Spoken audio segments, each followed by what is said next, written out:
Aces Up by Covington, Clarke. Chapter 1, Part A. The New Instructor. Tex Yancey, called the Flying Fool by his comrades in the Blank Pursuit Squadron of the American Expeditionary Force, entered the mess hall with lips pressed into a thin, mirthless grin that seemed entirely inappropriate in one who was 30 minutes late to mess and must therefore make out with what was left. The other members of the squadron had finished their meal and were now engaged in the usual after-dinner practice of spinning some tall yarns. Yancey stalked slowly to his place at the long table, but instead of seating himself stood with hands thrust deep into his pockets and with his long thin legs spread wide apart. For a full minute he stood there, seeming to be mildly interested in the tale that Hank Porter was telling. But those who knew Tex, as did the members of this squadron, knew that the cynical smile on his thin lips was but the forerunner of some mirthless thing from which only the Flying Fool would be able to wring a laugh. His was such a grotesque sense of humor. A highly impractical practical joke was his idea of a riotous time.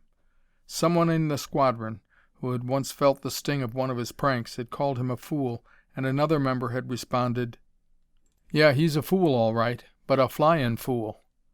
The tribute had become a nickname, and Yancey rather reveled in it. Just now his smile was masking some grim joke, and his eyes held the mild light of pity. "Well, Hank," he drawled at last, when Porter had wound up his story, "that yarn, as much as I get of it, would lead the average hombre to pick you out as a sho' 'nuff flyer. I would myself. Me, I'm easy fooled that way. I reckon all you buckaroos think you know something about flyin', eh?" Standing a full 6 feet 2, he looked down upon them, the look of pity still in his eyes in strange conflict with the mirthless smile still on his lips. "What's eatin' you?" Porter growled. "We can't help it because you're late for mess. Where have you been?" Siddons and Hampton, not greatly interested in what they felt was some new strained humor on Yancey's part, pushed back from the table and started for the door, their objective being the French town of Is-sur-Tille. Yancey waited until they were near the door before he answered Porter. "Oh, I've just been over to Is-sur-Tille, having a look-see at this new instructor that's coming down here to teach us how to fly." Siddons, with his hand upon the door, wheeled abruptly and studied Yancey's face, trying to discover the jest hidden behind that baffling, masking smile. "Are you joking us?" he demanded from the doorway, but sufficiently convinced to turn back. The Flying Fool smiled sweetly. "Why, Siddons, I wouldn't want to kid you all about that sort of thing," he drawled. "I saw him myself in town, riding in a car with the C.O. Like as not the Major will bring him in here this evening for a little chin-chin." Footnote: for definitions of military and aeronautical terms, as well as certain slang peculiar to Army life, listen to glossary at the back of the book. End footnote. A suppressed growl arose from the other pilots. "What is he coming here for?" young Edouard Fouche demanded, knowing the answer but anxious to have it brought out in the open where it could be attacked and vilified by all. Yancey seated himself, tilted his chair back from the table, and bestowed another sweet smile upon a room filled with scowling faces. It was a delicious moment for Tex. "Why, he's comin' here to teach you poor worms how to fly. Seems that someone back in the States made a mistake in thinking we were pilots. We're here by accident. Ha ha! That's what we are, just accidents. Did you boys think we were sent over here to get all messed up in this little old war? Tut tut! We're here just to add grandeur to the colorless scenery. Now be nice to this fellow when he comes. Maybe after he has labored with us for a while we'll be turned into ferry pilots and be sent to ferryin' planes up to the regular guys. I'm so glad I horned in on this scrap.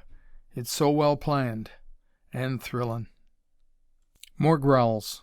Tex wasn't being at all funny. Indeed, if this ridiculous story were true, then it was the last straw on the camel's back. Had they not already suffered enough?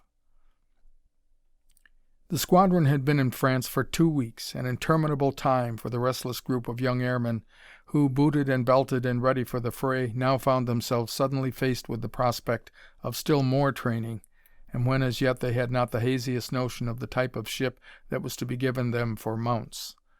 One rumor had it that they were to get American ships powered by a much-talked-of mystery motor. Very well, but where were those ships? Another rumor, equally persistent, was to the effect that they were to draw French Spads. Very well again, but where were the Spads? Still other rumors included Camels, Sopwiths, Nieuports, and Pups. One rumor, uglier and even more maddening than all the others, was to the effect that the entire squadron was to be used in observation work. Fancy that! A pursuit pilot being given a slow-moving observation crate, with a one-winged, half-baked observer giving orders from the rear cockpit. It was enough to make a man wish he had joined the Marines. What was the good of all their combat training if they were to poke around over the front in buses that were meat for any enemy plane that chanced to sight them? It was enough to make a sane squadron go crazy. And the blank pursuit squadron was known throughout the service as the wildest bunch of thrill chasers ever collected and turned over to a distressed and despairing squadron commander. Some swivel chair expert must have been dozing when the order went through sending them to France. In washout records they were the grand champions. They had left behind them a long train of cracked props, broken wings, stripped landing gears, and a few wrecks so complete that the drivers thereof had been sent home in 6-foot boxes draped with flags. But whatever may be said against them, one thing was certain in their minds and in the minds of all who knew them. They could fly. To them, any old crate that could be influenced to leave the ground was a ship, and they were willing to take it up at any time, any place, and regardless of air conditions. Perhaps their record had been less black had they been given better ships. A student, seeking a perfect cross-section of American youth, would have found this squadron an interesting specimen. War drums, beating throughout the land, had summoned them from the 4 points of the compass.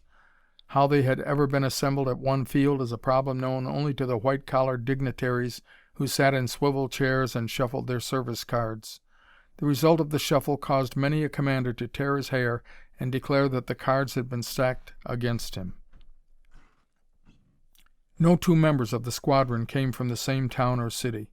No two of them had the same outlook on life. No two members thoroughly understood one another.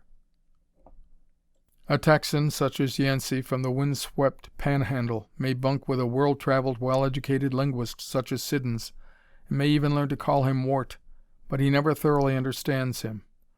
A Tidewater Virginian such as Randolph Hampton, of the bluest of blue blood, may sit at mess by the side of a Californian such as Hank Porter, but he will show no real interest in California climate, and will never be able to make the Westerner understand that Virginia is American history and not just a state.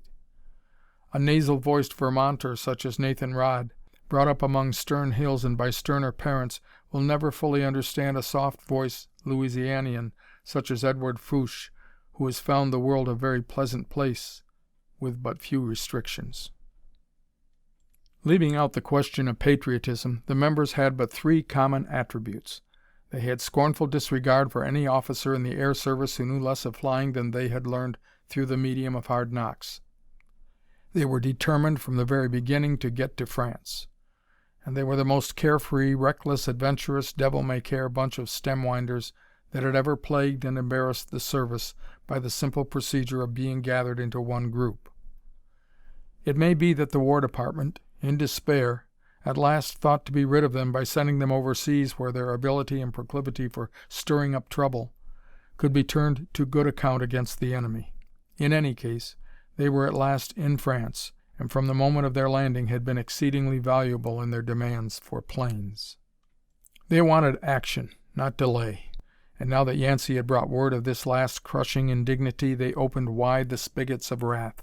All talked at once, and the sum total of their comments contained no single word that could be considered as complimentary to management of the war.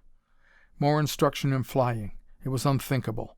But then, perhaps this grim joker, Yancey, was spoofing a bit.